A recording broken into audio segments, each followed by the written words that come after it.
Alright, just continuation of what I was doing is the chamber link, ember link, and the bearing carrier. So I've done this. It was this originally, and I broke it into these pieces. This was the original bearing chamber. Alright, and then now I just fix it. Look at this thing. The shock shaft folded too. Alright, so I just have to tighten this up, and then you'll see what's gonna go next.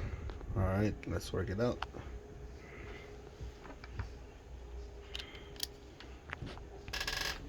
Alright, it's all done. I screw it in there, other side, here, unscrew this, and then this thing. Now I have it all set, and let's see if it's gonna run or no. It's doing the same thing on the other side. Yeah, I did. Alright, this is the continuation of my first video. That's my baby crying, huh? Baby Colas. Let's tighten it up. Where's my... Okay.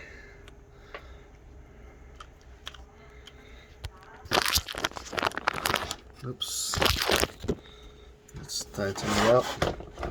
And let's see if it's gonna work or not. I think it will gonna work. It will work for sure, man. Ah, that should be enough. Alright. I'm all set. This is what I broke. Chain stuff and bearing carrier. And I have the remote here. Alright, it works, bro. That's the arm. I'm using a 6200 LiPo 2S in a side winder, accepting 3S LiPo castle combo motor. Alright, I did it well. Okay. Alright, ready to run again, but apparently this one, I think, yeah, it's still working well. I just need to make sure that this will stay straight like this one's here in the front. I'll do that next time, but for now works. So that's everything.